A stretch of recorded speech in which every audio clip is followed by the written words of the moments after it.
Think about it. Think about it.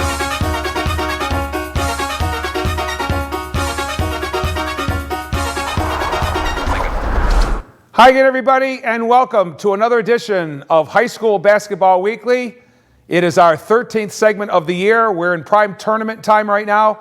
I'm Rick Bua, and joined as always by my co-host Tim Morey, but today Tim is going to join us via Zoom. So Tim, welcome in, and we are going to start with girls high school action MIAA tournament. And Tim, before we do the local schools, why don't we take a look at some of the other Berkshire County schools that are in there. Taconic girls are still in there. They're going to be at Millis in the Elite Eight. No surprise there. The Wauconda Warriors, an upset, knocked off by number 15 seed Mashpee. And I don't know what that says about seedings, Tim, because Wauconda is an incredibly talented girls basketball team. That has to say something about Mashpee, doesn't it? Yeah, it does, Rick. And it's something we've talked about a little bit, and I'm going to talk about now. You know, when you're looking at Division 5, all these divisions, the schools are pretty much balanced out by enrollment. It's hard to get a sense of the kind of competition they're playing. And I think when you get to the top 16 teams, quite frankly, unless you have a real powerhouse, I think anybody on any given night can beat anybody else. And so I don't really term it as an upset. Of course, we see Wauconda all the time. Outstanding team, Rick. They came back from a big deficit against Mashpee, and that says a lot about Mashpee, too, because they knocked them off at Wauconda. So good team, obviously, Mashpee. They're going to obviously be in the hunt there in Division 4, in the Division 4 tournament. A great season for Wauconda, and a young team. They're going to have a lot back next year. Yeah, you take a look at some of the seedings, and you know, there's always going to be some questions in the first year of this new format, Tim, with some of the seedings. But the 1 through 12s, 1 through 15, 16s, they look pretty good. You know, maybe you're right. Maybe you can't take a look at this as it was an NCAA men's tournament, where if a 2 beat a 15, it would be a shocker. So maybe we shouldn't be shocked by anything. But anyway, what an incredible season. Congratulations to Coach Liz Kay and her Lady Warriors on an 18-5 season.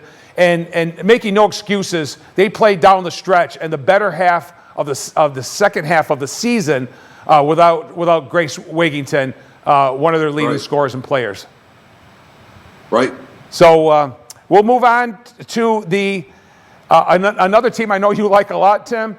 The Lady Wildcats of Lee High School, standing at 18-5.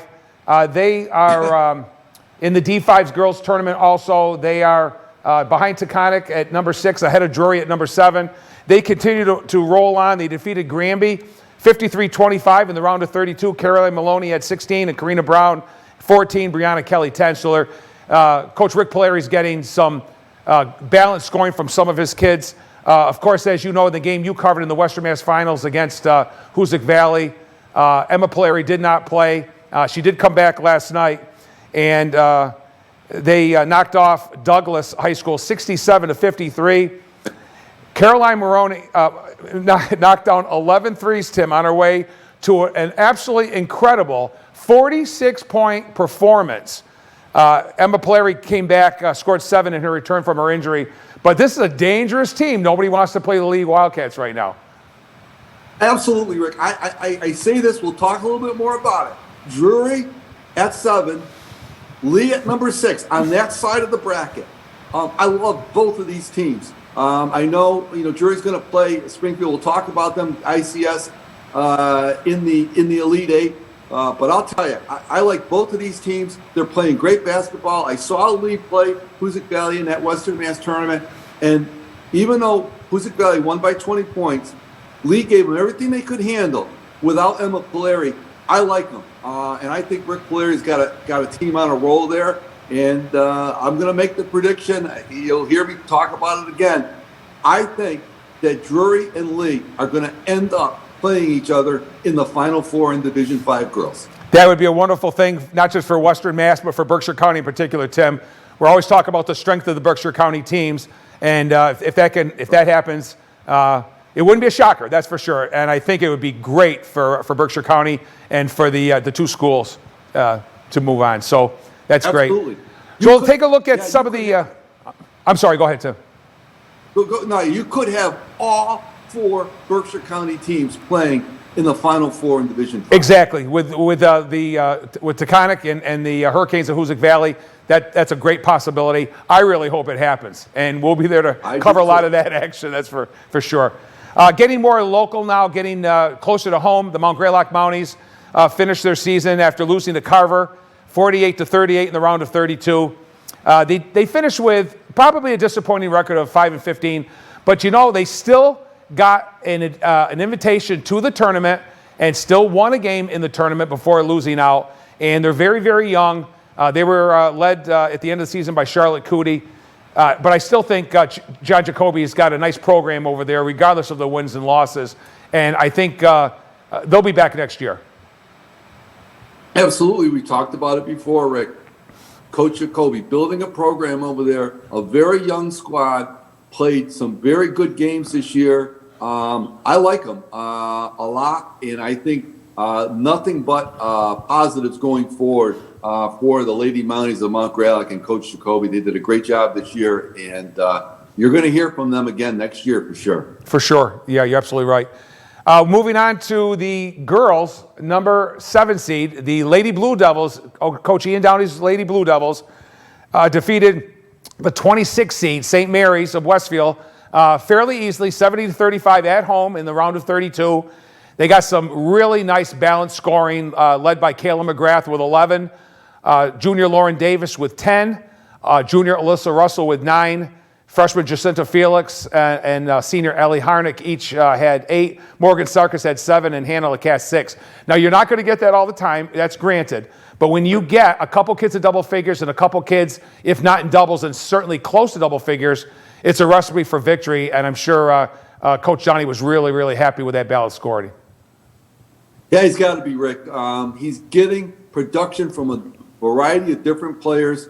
Of course, his team plays hard. They play good defense. In fact, I'll talk a little bit about that in a minute because I talked with some parents from Hull who had people both on the boys and girls team because the Hull boys played Hoosick Valley last night. Mm-hmm. And I'll talk a little bit about that. They're just so impressed with the Jury girls and their defense. They don't face that kind of defense in the regular season. Hull didn't, at least, and they had nothing but positives to say about Coach Downey's squad. Yeah, they did. And they in that game against Hull, Tim, Hull took an early lead. And in the first 2 or 3 minutes, I said, this is going to be quite a ball game. And Drury did open up a little bit. They came away with a 49-31 win in the round of 16. Kayla McGrath with 15 points and Alyssa Russell, who knocked down 5 threes. She probably was 5 for 12, maybe 5 for 15, but she had open looks all night long, rimmed them, back rim, front rim, in and out several times. She was all around the hoop. And, Drury, their MO really is like the boys, getting to the hoop, slashing and penetrating, creating turnovers, getting points off those turnovers. But when you can get a young lady that's a junior, we'll be back next year, knocking down threes, that's pretty huge. It reminds me a lot of the most recent Hoosick Valley teams where threes won them a lot of ball games. We're absolutely correct. And, I know they've got a tough one coming up, Rick. We, again, talked about they're going to play Springfield Ics for the 3rd time this year. They've been beaten twice, but they've been in both those games, Rick. The 3rd time, I think, is going to be the charm for the Blue Devils. Yeah, it is hard, Tim, unless you are significantly stronger in every aspect from one team against another. Drury was not playing their best ball when they lost by 12 at home and then lost 58-50 down there, which Coach Downey told me of a very, very promising performance down there. He was very pleased with his kids. They were in it the whole night long. Could have cut it to one possession late in the game, so the score really didn't indicate the way the game was played. But Drury will travel to number 2, Springfield Ics, the former Sabbath school. They've had a good boys and girls program for a long time down there. One of the first charter schools in Springfield. So they've been around for a while. And hopefully they'll give them a ball game. And we'll see. And you're going to get all the credit for this one, Tim, if they match up against those Lady Wildcats next week. That'd be great. Well, I hope so. It's a testament to basketball in Berkshire County, girls basketball we're talking about here, especially the quality is very high. The results speak for themselves. Here you have 4 Berkshire County teams in the final 8 in Division 5, and there's not much more you can say than that. And this Drury team, Rick, reminds me just a little bit of that Hoosick Valley team that was when it was, that young Hoosick Valley team. I think it was 2013, and they were kind of a year ahead of time. And they played Drury. They were the number 7 seed, as you know, and they marched through that tournament and ultimately won the Western Mass title. And this Drury team reminds me just a little bit about that, and we're going to find out when they play Springfield Ics for the 3rd time in the Elite Eight. Yeah, I can see the comparisons, Tim. I know exactly what you're talking about. That up-and-coming Hoosick team that started that dynasty back in 13.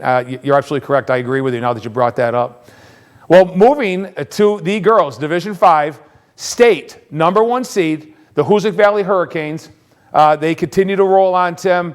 They defeated Mount Everett 41-19 in the round of 32. Mount Everett, as we all know, talked about their biggest upset of the year by far was their win over Munson unexpectedly, but everything prevailed in Hoosick's way that night in the round of 32. Avery McGrath led the way with 17, and then they took down the number 17 seed Georgetown 66-28, and Avery McGrath with 20 and Ryland Whittick with 17. But again, we say this week after week that there are kids on a lot of these teams that may not be the leading scorers that we don't bring up every week, but add such significant value to the team. They do everything else, and Coach Holly McGovern's girls are doing that right now. And, they got that unexpected upset loss on the road a couple of weeks ago. Maybe the best thing that could happen to them because they're starting to roll again. Right, absolutely right, Rick. And the role players, the so-called role players, of course, Whittick and Avery McGrath, they're outstanding seniors, excellent athletes. They really carry the load for Hoosick Valley. But Hoosick Valley gets some great play out of the Garabedian sisters. Of course, Gabby Billis is the force in the middle for them. And last night was interesting. One of the assistant coaches the other night for Georgetown talked to us about Ashlyn LaSure. They believe she's the best freshman they've seen played against this year, the freshman point guard. And she had another just steady, solid, outstanding performance. But it just goes to show you it's a well-rounded squad. They're going to be tough to beat. There's no question about it. Can they be beat? Absolutely. We'll talk a little bit about that, Rick. If you get a look at the brackets now on the Division 5 side, I think the 2 teams that could give Hoosick Valley the toughest go are the 4 and 5 teams. Millis is the 4 seed and Taconic is the 5 seed. I'm gonna watch that game very, very closely. I think this Millis squad is solid. They have a great program there at Millis. Hoosick Valley played them in the state semifinals a few years ago on their run to the state championship. They're good, and we all know about Taconic. So watch out there on the 4 or 5 seed. It's not going to be an easy road for Hoosick Valley if they're going to capture the state championship in Division 5. But again, you look at that bracket, you look at where that Division 5 tournament is. I just love all the matchups and all the games, and I think Berkshire County has just acquitted themselves so well in Division 5 on the girls' side, and I think we're going to have some surprises before it's all done and over with. Yeah, if we could take a look at the MIA D5 girls, the schools that are remaining anyway, Tim, like you mentioned, you start with Hoosick Valley. Springfield Ics is already in. So you go all the way down. The first 7 seeds are actually in. I'm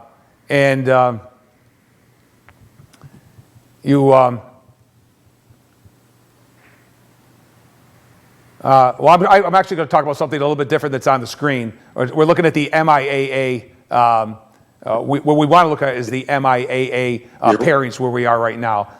Right now, Hoosick Valley is followed by Springfield Ics, Hopedale, Millis, Taconic, Lee, and Drury. So the first 7 teams are already in. And then, of course, Carver's playing West Boylston.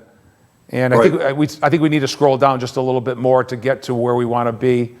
And there we go. We got to go back a little bit now the other way.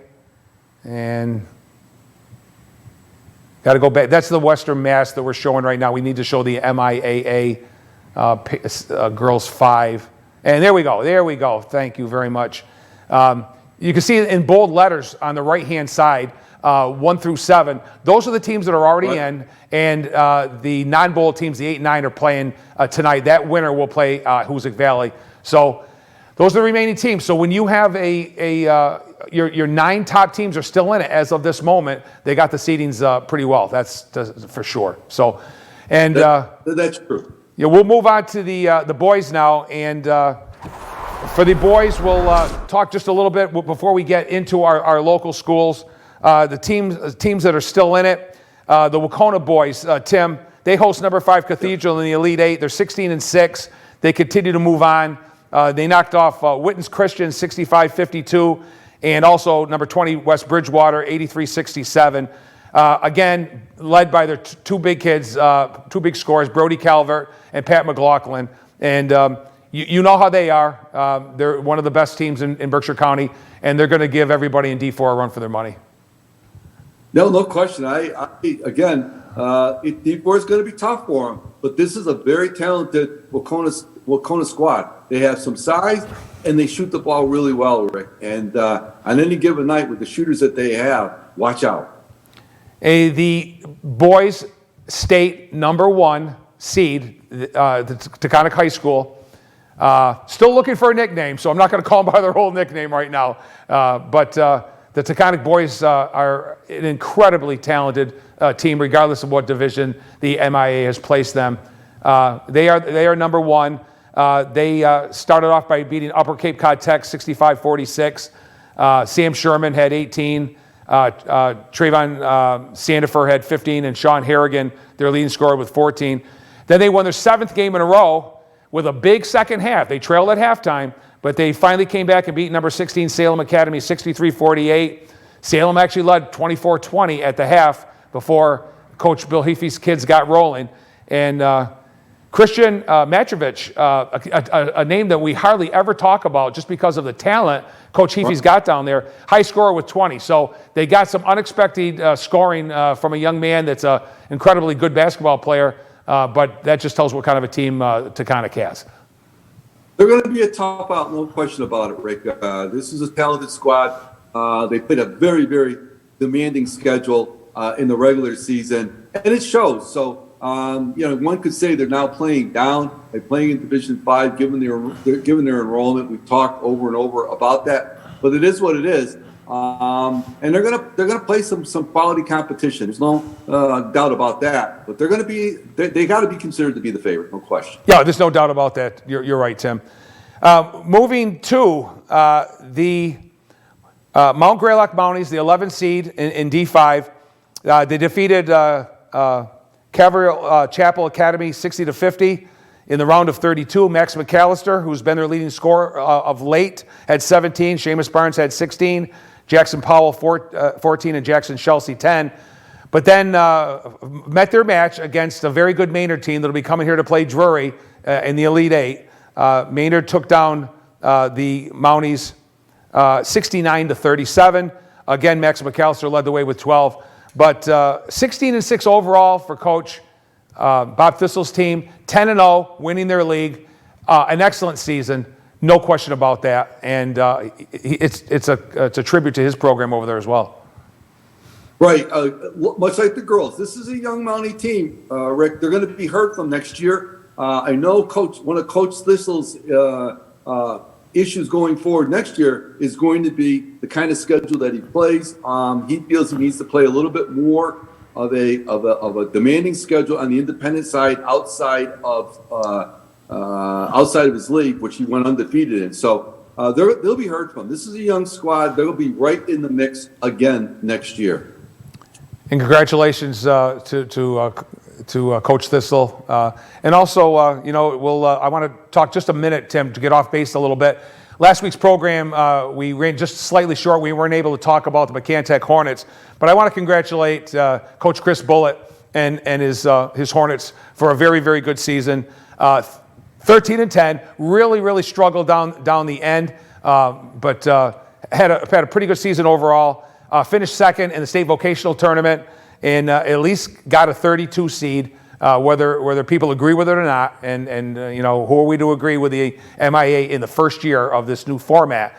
But they lost to Upper Cape Cod in the state vocational final. They had to travel to Bourne, and then they lost again to the same team. The team from Upper Cape Cod Tech had to come to North Adams and actually play in the MIAA game up here, preliminary game. It was a 33 versus a 32, and they lost 67-40 to Cape Cod Tech. Landon Champney had 8, Cole Boysvert and Walt Mazza with 6. Their leading scorer had an off game that night. So, we'll have to see what happens with Jake Howland. He's only a sophomore. He just had a poor shooting night. And they were oversized and overmatched, quite frankly. So, you take a look at that 32 versus 33, and there are some improvements that need to be made, not at the upper end. We've already talked about that. The 1 through 15s, almost through 20s, very worthy of being there. But nevertheless, congrats to Coach Bullitt's kids, and hopefully he'll be back with a crew next year that's going to give some mighty competition to the Tri-County. Right, couldn't agree with you more about all those comments, Rick. And Coach Bill Robinson's Hoosick Valley boys, the Hurricanes, the number 5 seed in Division 5, did beat Smith Academy 59-38 in the round of 32. Carson Meswar had 27 points, and Joey McGovern 12. But a little bit too much last night, Tim, in the game that you did, playing without Frank Field, the incredibly talented sophomore, and the second leading scorer for the Hurricanes. And they went down to Hull 52-44 in the round of 16. Caleb Harrington, the only Hurricane in double figures, with 11. So tell us a little bit about that game last night, Tim. Yeah, well, the story in this one, Hull had scouted Hoosick Valley a couple times. Had seen some film on Hoosick Valley, and basically they ran a diamond and one defense against Hoosick Valley. They really kind of controlled Carson Meswar. And without Frank Field to give him a little bit more size on the boards and some more scoring punch, it was a tough go for the Hurricanes against this team. This Hull team, very physically strong team. They start a bunch of people 6 feet or better, 6'1", 6'2", 6'3", pretty imposing, solid squad. So they might be the team to be the sleeper to slip in here in Division 5. Of course, they're going to have to play, I believe they're going to play Paulo Freire now in the Elite 8. But this is a solid squad, Hull Academy. Again, nothing for Hoosick Valley to be ashamed of in this one. Missing one of their best players, one of the best players in Berkshire County in Frank Field. Just not enough firepower to get over the hump here against a very, very solid Hull squad. But congratulations to Coach Robinson and his squad. This is a team that, as we saw, Rick, got better and better as the year went on. Yeah, he does. And he didn't have size this year, so he found a way to win ball games other ways. The thing that he does have coming back next year will be 2 juniors. That's Frank Field and Joey McGovern, both incredibly good basketball players. He'll build around them, and they can do it all. And they're both very, very good shooters. Coach Robinson, when we had him on this program much earlier in the season, talked about how proud he was of the percentage of shots falling for some of the kids, especially Frank Field. So congrats to Coach Robinson. 16-6, great season, and they certainly will be back next year. And moving on, the number 3 Division 5 boys team, Coach Jack Brissett's Drury Blue Devils, now sitting at 18-5 after beating number 30 Air Shirley at home 66-57. Louis Gelati with 32, Ben Moulton had 15, and they had some kids that can play. That Air Shirley team, again, in my opinion, wasn't a 30 seed. I don't know what they were, but they weren't a 30, and they gave Drury all they could for the majority of the head game. So the Blue Devils had to play Lennox, Tim, and they had to play the Millionaires for the 4th time. Now, opening night up at Drury back in December, they came away with a 30-point win. After a slow second half down at Lenox, they really turned it on and won 80-40. But it wasn't like that in the Western Mass game that we covered up there a few weeks ago. And they got by 15 or 16 in a game that really was closer than the score indicated. And last night, let me tell you something. Coach Scott Sibley's team came to play, and they stayed right with the Blue Devils, 11-11 after one. Drury led 23-22 at halftime. They opened it up a little bit to 37-31 after three, and then had a really good fourth quarter. But Drury did not play well offensively, at least shooting-wise. They didn't knock down any threes, but they did hustle, and hustle and defense got Coach Reset that win. And Tim, they had some incredibly, they had some kids that blocked several shots. Gelati, Moulton, and especially Tim Brazo. If I was keeping, I have no clue how many shots were blocked, but they were getting jump shots blocked last night, and that's where Drury came away with that win. Right, and I think Rick, this is again a team. They have all the pieces in play. If Coach Reset gets some solid guard play, that's his issue. He needs to get that guard play out of his seniors. He's got Gelati, Moulton, and Brazo, the big three up front. And watch out, I like them, and I think Coach Reset's squad is in a perfect shot to go to the finals in Division 5 on the boys' side. I think it's going to be a great game when they play Maynard Saturday afternoon at 4:00, and that's one everybody might want to check out if they can. Yeah, it's a game that Northern Berkshire Community Television will be broadcasting from Drury High School Saturday the 12th at 4:00. Of course, ladies and gentlemen, if you want to attend these MIAA high school tournament games, all tickets have to be purchased online. It's fairly easy to do. I'm not being paid by the MIAA, but I try to help as many fans out there as we can, and this would be a good time to do it. Just go to the MIAA website. At the very top of the page, you'll see Tournament Central is something to just click on that. To the right-hand side, you'll see purchase tickets. When you click on that, you'll find the game you want. Just put in how many tickets you want. Get your credit card out. You have to put your credit card information in.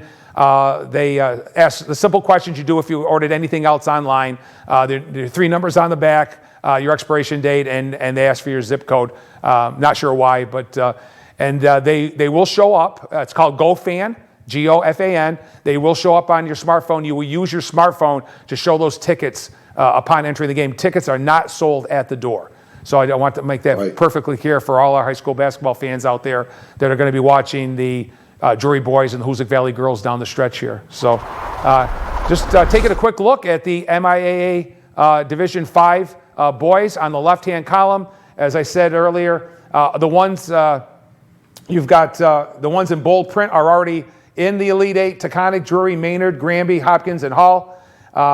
And Westport will be playing Pioneer. Bay State's playing Westport, Pioneer's playing Palo, or vice versa. I think I got it wrong. Bay State's playing Pioneer, Westport is Palo. What? And what I expect there, Tim, when it's all said and done, is to have Taconic all the way down to number 12 Hull in there. Right. And then that's how I see it. Yeah, and then the D4 boys, out of respect for Berkshire County, Wacona Warriors, we kept them in there also, and they're a 4. The teams in bold print are already in. The ones that are not means that they're probably playing tonight, and the winners move on and the losers go home. So you're only going to have 8 teams in any of those brackets, and that's what's come down to now. So. We're kind of using the college terms of the round of 32, and then you get down to the Sweet 16, the Elite 8, and then the Final 4, and that's what the MIA is using also. So it's going to be a good one. I think our game of the week will be definitely Maynard High School at Drury, Saturday the 12th at 4:00 at Drury High School. Try to get up there if you can. Northern Berkshire Community Television will be there to broadcast, but nevertheless, get out there and watch high school basketball. And again, watch our show. High School Basketball Weekly showed 3 times every week, every Thursday night at 7:30, every Saturday morning at 10 a.m., and every Sunday night at 7 p.m. So I want to thank everybody for watching this broadcast. For my co-host Tim Morey, I'm Rick Bohr saying thanks for joining us. We'll see you again next week on High School Basketball Weekly.